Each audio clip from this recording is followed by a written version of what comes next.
मित्रों जो है, आशा है आप सब लोग अच्छे होंगे। और इस समय देश में एक बड़ी भारी खलबली मची हुई है। 20 लाख करोड़, 20 लाख करोड़, बाप रे बाप।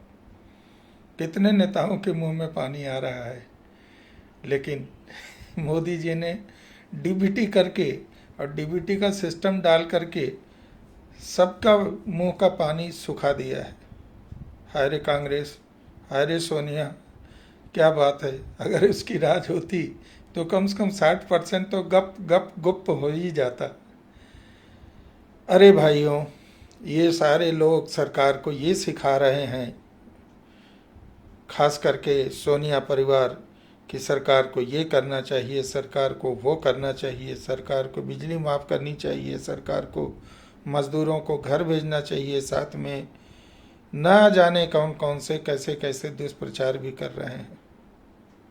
मित्रों, ये लोग बाज नहीं आएंगे।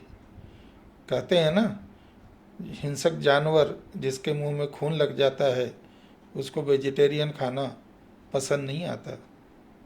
ये सब के सब पूरी चंडाल चौकड़ी खाली इसी चक्कर में है कि काश ये महामारी इनके टाइम पे आई होती और ये बंदर बांट कर पाते, क्योंकि इनका इतिहास ही रहा है बंदर बांट करने का।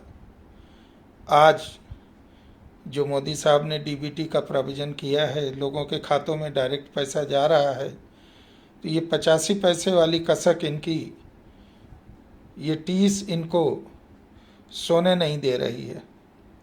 ये बहुत परेशान है कि पहले 85 पैसा तो मेरे जेब में आता था रुपए का, 15 पैसे पहुंच जाता था उन लोगों के पास जिनको ज़रूरत होती थी, और उस 85 पैसे में बड़े बड़े विज्ञापन दिलवा करके वो भी सरकारी पैसे से ये चुनाव जीत जाते थे।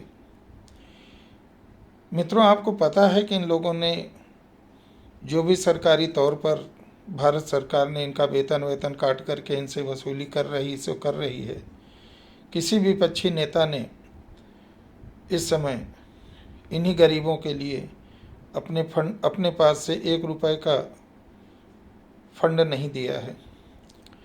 मेरा तो ऐसा मानना है और मेरी तो ऐसी मांग है कि भारत सरकार को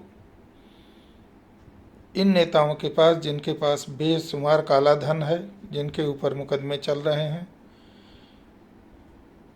इनकी संपत्तियों को जब्त कर ले और जब्त करके उसका ऑक्शन करके राष्ट्रीय आपदा की इस घड़ी में राष्ट्र के काम में लाए।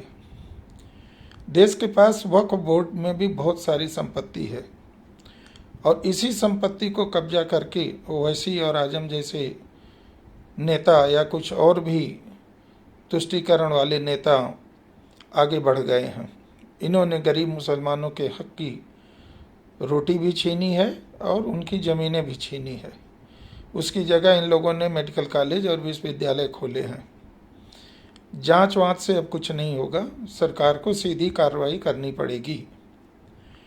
इनकी ज़मीनें छीन करके सरकार उस पर उसका राष्ट्रीयकरण कर दे और इनके पास जो भी संपत्ति है उसको जब्त करके इनसे पूछे कि इतनी संपत्ति आपने कैसे बनाई। कोई बात नहीं, अगर सरकारी पक्ष का कोई किसी नेता के पास ऐसा कुछ है तो उसकी भी जांच होनी चाहिए, वरना इस देश में यह खेल चलता रहेगा, इसका कोई अंत नहीं है।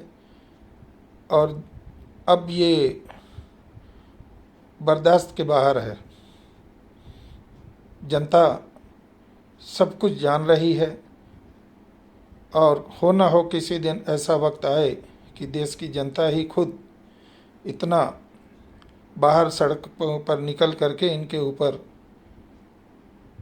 जिस प्रकार से 1857 की क्रांति हुई थी और देश की जनता स्वयं ही शासन प्रशासन अपने हाथ में लेकर के लूटमार करके अंग्रेज़ों को भगाया था, उसी तरह से इन डकैत नेताओं के ऊपर हमला करके इन्हें न भगा, इनके ऊपर इनका सर्वनाश न कर दे। मैं तो चाहता हूं कि यह होना चाहिए। क्यों कि इनके पास जो भी संपत्ति है, जो भी धन है, इनके कहे अनुसार ही वो योजनाओं, जो देश के कल्याणकारी योजनाएं थी, जो देश के प्रगतिशील विकासशील योजनाएं थीं, उन योजनाओं का ही 85% पैसा इनके पास है। इसलिए जनता का यह धर्म और कर्तव्य दोनों बनता है कि वो इनके ऊपर धावा बोल करके इनकी संपत्तियां लूट लें। जय हिंद।